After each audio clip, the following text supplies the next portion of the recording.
요즘에 광화문 이승만 광장에서 엄청난 인파가 지금 국민혁명을 하고 있습니다. 얼마 전에 우리 공화당 당원으로 제가 알고 있는 당원 가입하셔서 활동하고 있는 우리 우파 동료분하고 전화 대화를 좀 한 장시간 했었는데요. 저는 이제 걱정을 이야기하고 또 그분 나름대로 또 그분도 이제 어떤 이야기를 많이 했는데, 제가 했던 이야기는 지금 이렇게 많은 사람들이 해도 문재인이 버틸 수 있는 가장 큰 원동력은 대깨문이라는 집단이 존재한다. 존재보다도 상당히 굳건히 버틴다. 그것이 차이점이다. 과거에 탄핵 사태가 일어났던 그 시점에서 2016년 12월부터 이제 시작되던 그 시점에 박근혜 대통령에게는 이러한 대깨문, 그러니까 대깨박이죠, 대깨박. 대깨문에 대칭되는 말로 대깨박의 존재가 있긴 있었지만 그때도 그렇게 많지가 않았어요. 그러나 지금 대깨문의 그 존재, 대깨문의 세력은 상당하죠. 만약에 박근혜 대통령 탄핵 사태에 이 정도의 대깨문, 대깨박이죠. 이 정도의 대깨문, 대깨박이 존재했다면 얘기는 달라졌죠. 또 박근혜 대통령이 그렇게 약하게 대응도 안 할 수 있었죠. 마지막에는 나의 진퇴를 국회에다 넘기겠다, 이런 발언까지 나오지 않았습니까? 그래서 그 당시 저는 제 방송을 통해서 그거는 옳지 않다. 삼권 분립 국가에서 왜 대통령의 진퇴를 국회가 결정하냐, 이건 삼권 분립에 위반된다. 저는 그렇게 제 방송에서 이야기한 적이 있었습니다. 그러면 문재인이 버틸 수 있는 건 뭐냐 하면 이 대깨문의 존재예요. 대깨문. 대깨문들이 존재하는 한 그보다 훨씬 많은 군중이 이승만 광장에서 집회를 한다고 해도 문재인으로서는 내밀 수 있는 카드가 있죠. 나에겐 대깨문이 있어. 비록 그 대깨문 세력이 태극기 세력보다는 훨씬 적다고 하더라도 문재인 지지율이 지금 5%다, 3%다 이렇게 안 됐잖아요. 과거에 박근혜 대통령 탄핵 사태에는 5% 그런 여론조사가 있었습니다. 물론 지지율 조사가, 물론 여론조사가 저도 신뢰하지 않지만 어쨌든 여론조사는 여론조사니까. 지금도 실제의 여론조사에는 어떻게 될지 모르지만 그래도 어쨌든 나타나는 거 보면은 5%, 3% 그렇진 않아요? 문재인의 지지율이?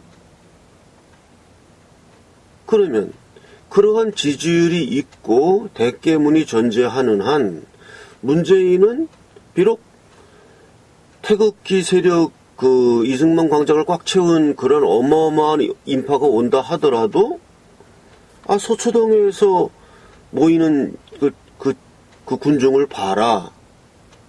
그걸 또 뻥튀기해 가면서 지금 대깨문의 숫자가 더 적어졌다고 하더라도 그래도 내세울 카드가 되는 거죠. 그 카드가 있는 한 문재인은 안 내려온다. 저는 그런 생각을 하거든요.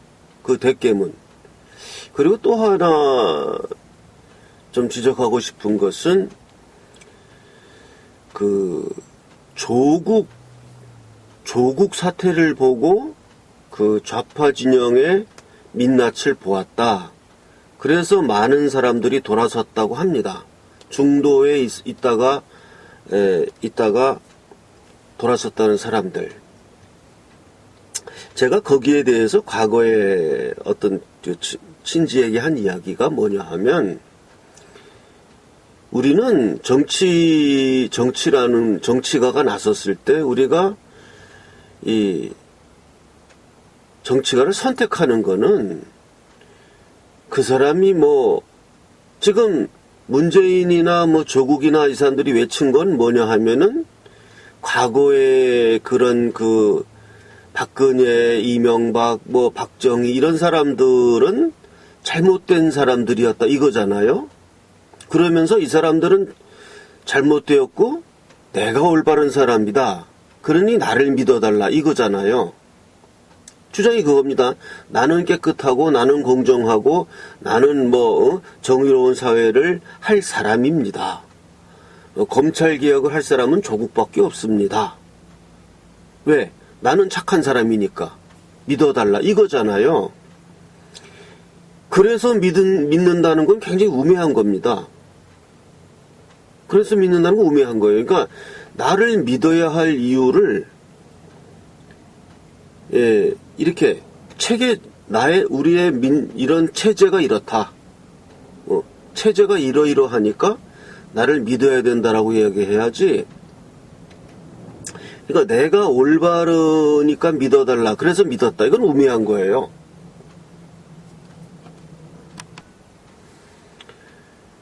얘기가 조금 이제 좀 약간 주제에서 벗어났는데요. 그걸 조금 더 이야기하면 어쨌든 그래서 우리가 어떠한 정치가를 선택한다든가 누구를 신뢰한다는 것은 그 사람이 말이 뭐 나는 올바른 사람이니까 믿어라 이래서 믿는다는 건 안 되고 왜 우리가 너를 믿을 수 있느냐에 대한 어떠한 체제적인 그러한 근거를 대야 돼요. 이야기가 좀 약간 핀트가 안 맞아서 옆으로 샜는데 그러한 내용은 다음 기회에 그것도 굉장히 깁니다. 어떠한 우리가 믿음이란 것을 어떻게 우리가 선택할 것인가에 대한 이야기는 다른 기회에 하기로 하고요. 그것도 큰 문제니까. 저는 요번에 조국 그걸 보니까 조국 지킴이라는 사람들이 있어요.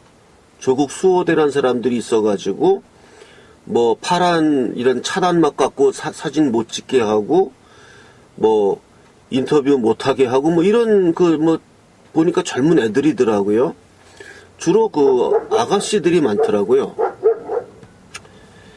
그런 주로 아가씨들이 많은 그런 조국 수호대를 이렇게 보면서 얼핏 그 사람들이 이제 대깨조죠. 얼핏 스쳐 지나가는 생각이 뭐냐 하면 저거는 일종의 짝사랑 같은 것 같다. 난 그런 느낌을 좀 받았어요. 일단 그거 하는 사람들 보니까 다 젊은 여성들이더라고요. 보니까 뭐 다는 아닐지 몰라도 조국이 좀 잘생긴 사람 아닙니까? 미남자고 뭐 웬만한 영화배우 뺨치게 뭐 더 잘생겼어요. 제가 볼 때는 아주 미남자고 키도 훤칠하고 뭐 꽃미남 수준이죠. 그런 걸 보면서 나는 어쩌면 저 사람들은 또 저 젊은 여성들은 어떤 그런 이성적인 호감, 아주 잘생긴 남자에 대한 호감, 그래서 그 사람 하는 말이 다 이렇게 옳게 느껴지는 건 아닐까. 그래서 저렇게 극성적으로 나와서 하나의 이제 일종의 노예근성 같은 건데요. 노예근성이죠, 노예근성. 노예근성적인 발로가 아닐까 하는 생각이 좀 문득 들었습니다. 뭐 어쨌든 그건 이제 좀 옆으로 지나간 내용인데, 어쨌든 뭐 노예가 되었든 무슨 노예 근성이 되었든 이런 대깨문이 존재한다는 사실, 과거에 박근혜 대통령 탄핵 그때도 물론 박사모라는 것이 있었지만 이런 대깨문만큼 그런 건 아니었거든요. 초기 그 탄핵 사태에서. 그러니까 사실 좀 안타까운 일이었죠. 그 조금만 태극기 세력이 조금만 더 일찍 일어났으면 탄핵을 막을 수 있었는데 그때는 다 잠들은 상태였었고 좀 늦은 감이 있습니다. 그래서 이 대깨문이 존재하기 때문에 지금 이러한 국민혁명을 하더라도 이게 지금 그 문재인이 자기가 난 그 우선 맨날 얘기하잖아요. 국민들의 뭐 지지가 이렇다 이러면서 그 대깨문들 하는 이야기들을 국민들이 하는 이야기로 이렇게 바꿔버리지 않습니까? 그러니까 이것은 계속 문재인이 지지하는 유일하고도 가장 강력한 카드다. 그래서 그러한 이 대깨문의 존재를 약화시키고 대깨문의 존재를 약화시키는 것을 넘어서 대깨문을 소멸시켜야 한다. 이렇게 저는 생각합니다. 그러면 어떻게 소멸시킬 거냐? 당신 대안은 뭐냐? 뭐 제 나름대로 대안을 이야기한다면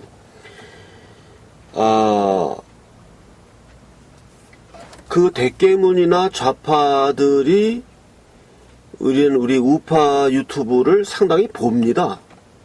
상당히 봐요. 그리고 뭐 욕하려고 뭐 와서 댓글 쓰려고 하면서라도 들어오죠. 그렇기 때문에 이 우파 유튜브의 주장이 대깨문에게 어떤 영향력을 줄 수가 있습니다. 무조건 안 그리고 젊은 애들은 또 시간이 많으니까 또 이렇게 관심 갖고 보거든요. 그래서 나는 제가 대안을 제시하라면 지금 정광훈 목사님도 상당히 열심히 일을 하고 계십니다. 그래서 정광훈 목사님에게 제안하고 싶은 것은 제 유튜브를 혹시라도 보신 분이 있어서 정광훈 목사님께 전달될 수 있으면 좀 전달해 주세요. 이 대깨문들과 이 자유우파와의 어떤 타이틀 매치, 그건 토론의 장이죠. 토론의 장. 그런 것을 열자.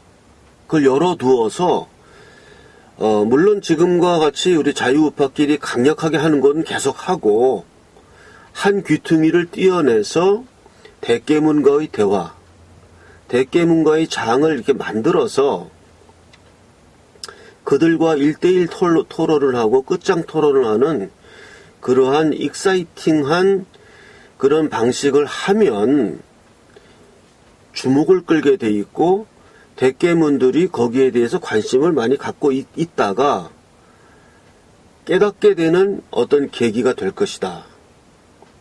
저는 그러한 대안을 제시합니다. 그러한 대안을 지금 이 대깨문을 격파하지 않으면 국민혁명을 한다고 해서 우리가 유혈 쿠데타를 할 수 있는 것도 아니고 4.19 때와 같은 4.19식으로 한다고 해서 그게 되겠습니까? 지금 우리가 말로 하는 4.19거든요. 그러니까 여기서는 어차피 우리는 옛날에 4.19가 일어났던 시대와는 지금 뭐 몇십 년 뒤가 돼서 그동안 많이 성장했기 때문에 또 똑같이 4.19식으로 할 수는 없는 거거든요. 그렇게 할 필요도 없는 그러한 민주국가가 됐으니까. 그래서요, 이러한 대깨문을 격파하지 않으면 국민혁명이 성공하기 어렵다. 그래서 국민혁명의 성공을 위해서는 이 대깨문을 격파해야 되고 대깨문을 격파할 수 있는 길은 있다. 그들을 이 전광훈 목사님이나 이러한 지금 우파 유튜브들이 많이 있지 않습니까? 그러한 많은 유튜브에서 그들과의 대화의 장을, 토론의 장을 자꾸 만드는 거. 사실은 원래 언론에서 그걸 해야 되죠. 언론에서 좌파와 우파의 대결의 장을 많이 해야 되는데, 언론에 나오는 사람들은 보면은 조금 약해요. 우파 진영. 요즘은 또 좀 나오긴 나왔지만은. 그리고 언론이라는 건 아무래도 이런 우파 유튜브보다는 조금 약해요. 그러니까 물론 언론에서 그것을 하는 게 제일 좋죠. 근데 얼마 전에 했던 그 홍준표와 유시민과의 대담에서도 유시민은 좌파의 대표성이 있었지만 홍준표는 우파의 대표성을 못 가지죠. 그러니까 언론의 수준이 그런 거거든요. 그러니까 언론 수준이 그 정도밖에 안 되니까 언론에도 계속 요구를 하지만 우리 우파 유튜브 노아라 TV도 좋고 김문수 TV도 좋고 신의 한수도 좋고 신의 한수 같은 경우에 그렇게 계속 우파 유튜브 방송하는 걸 하고 한 귀퉁이를 떼어내서 좌파와의 끝장 토론, 1대1 토론의 이런 익사이팅한 게임을 자꾸 만들어 가는 것이 대깨문을 스멀스멀 격파해 가는 거죠. 스멀스멀. 어느덧 그들도 하다 보면 돌아서게 돼 있고 대깨문의 세력을 대깨문 중에 많은 사람들이 아까 조국 이야기를 했는데 그 말도 안 되는 거를 사실로 믿고 조국 수호하는 거예요. 문재인 수호하는 거예요. 그렇기 때문에 우리가 그 국민혁명을 완수하려면은 이 대깨문의 격파 그것을 위한 이런 토론의 장을 우파 유튜브 쪽에서 많이 활성화시켜서 좌우 대결을 자꾸 하는 것이 대안이 되지 않는가 이렇게 생각하면서 오늘 방송을 마치겠습니다.